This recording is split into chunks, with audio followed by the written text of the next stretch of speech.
शुरू से ही इमोशनल और सबको दिल से मानने वाली पारुल की शादी विवेक से होती है। क्या है यार, शादी के वक्त तो तुम दुबली हो गई थी, लेकिन शादी के 2 साल में ही फिर फूलकर गुप्पा हो गई हो। पारुल के साथ अब विवेक का व्यवहार बदल गया। सास ससुर भी बिना बात के ताने देते। अरे 2 साल हो गए, बच्चा नहीं हुआ, निकल यहाँ से। विवेक का भी सहारा पारुल को नहीं मिलता है। लेकिन जिस विवेक से पारुल को तलाक के एवज में 18 लाख मिले होते हैं, वो पारुल एक दिन, इंस्पेक्टर साहब, मुझे कंप्लेंट लिखवानी है। जी मैडम, क्या हुआ? चीटिंग, एक लड़के ने मेरे 6 लाख रुपए लूटे हैं। पुलिस वाला पारुल को ऊपर से नीचे तक देखता है। मामला क्या है, विस्तार से बताइए। पारुल फिर जो बताना शुरू करती है, उसके बाद इंसानियत से भरोसा उठना लाजमी है। मेरे पति ने मुझे कभी अपनाया ही नहीं। शादी के 3 साल में ही मेरा तलाक हो गया। मैं नहीं चाहती थी कि मैं उनसे एक भी पैसा लूं, लेकिन वकील और मेरे माता पिता ने उनसे 18 लाख की रकम ली। फिर क्या हुआ?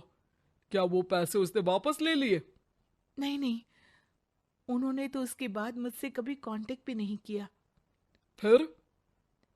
किसी डेटिंग साइट से मुझे आनंद नाम का एक लड़का मिला। उसके साथ मुझे लगा कि मैं दोबारा जिंदगी बना सकती हूँ। वो मेरी केयर करता, मेरी छोटी बड़ी चीजों का ख्याल रखता और मेरा साथ देता। अच्छा, क्या उसने तुम्हें शादी करने का झांसा दिया था? हाँ, वो भी तलाकशुदा था। पहले तो उसने मुझसे कहा कि उसकी एक बेटी है, लेकिन फिर पता चला कि उसकी एक नहीं 2 बेटियां हैं। इतना ही नहीं, दिल्ली के एक आम इलाके में वो बीवी और बच्चियों के साथ ही रहता है। हम्म, तो आपसे इमोशनली फ्रॉड कर उसने पैसे ऐंठे। जी, अब मेरे पास कुछ नहीं है, ना पैसे ना वो। मैं बस किसी भी हालत में अपने पैसे वापस चाहती हूँ, जो मेरे बुरे वक्त में मेरे काम आ सकते हैं। ठीक है। पुलिस आनंद को पुलिस स्टेशन बुलाकर सारी पूछताछ करती है, लेकिन आनंद पुलिस वालों को ये यकीन दिला देता है कि पारुल ने उसे कोई पैसे दिए ही नहीं, बल्कि वो तो उस पर बीवी को छोड़ने का दबाव बना रही थी और ना मानने पर पारुल ने ये झूठा केस डाला है। क्या मैडम, फोकट में पुलिस का वक्त खराब कर रही हैं? कोई शादीशुदा क्यों अपनी बीवी छोड़ेगा? अब आपकी शादी टूटी तो मतलब सबकी तो नहीं टूट सकती ना। पारुल को पुलिस वाले के मुंह से ये बात सुनकर हैरानी होती है। उसे कुछ समझ में नहीं आता कि वो क्या करे। वो अपनी सहेली झनक, जो कि वकील थी, उससे कांटेक्ट करती है। झनक, मैं क्या करूं? मैं कैसे पुलिस को यकीन दिलाऊं कि आनंद ने मेरे साथ न सिर्फ शारीरिक और मानसिक चीट किया है, बल्कि आर्थिक तौर पर भी वो मुझे खाली कर गया है। अब वक्त झनक का था। देख पारुल, ऐसे तो किसी को भी बिना सोचे समझे पैसे नहीं देने चाहिए।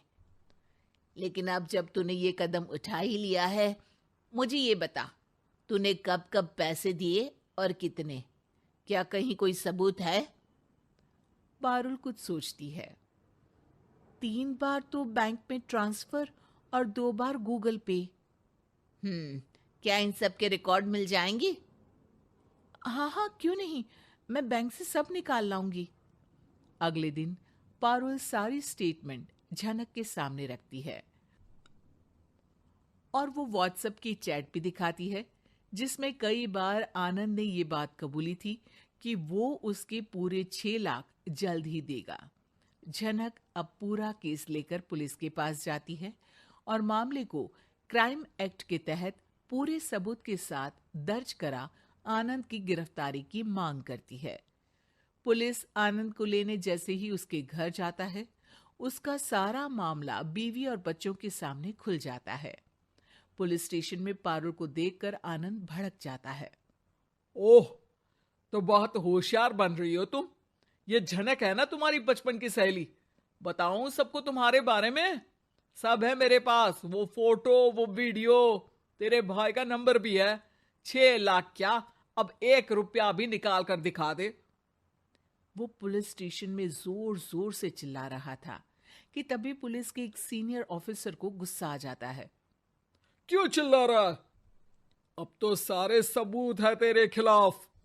ऊपर से यहां चिल्ला चिल्ला कर तूने खुद को तो गड्ढे में धकेल दिया है। जल्दी बता, लड़की के पैसे लौट आता है या फिर? आनंद डर जाता है। तभी उसकी बीवी और बच्चे पुलिस स्टेशन में आकर पारुल के पैसों का बैग देते हैं। मेरे पति को माफ कर दीजिए, प्लीज उन्हें पुलिस से बचा लीजिए। मेरे छोटे बच्चे हैं, ये कैसे रहेंगे? होता भी यही है। पारुल केस वापस ले लेती है, लेकिन उस सबक के साथ कि इमोशनल होकर किसी को भी अपना पैसा नहीं देना चाहिए। झूठ बोलकर रिश्ते कभी ना बनते हैं और ना ही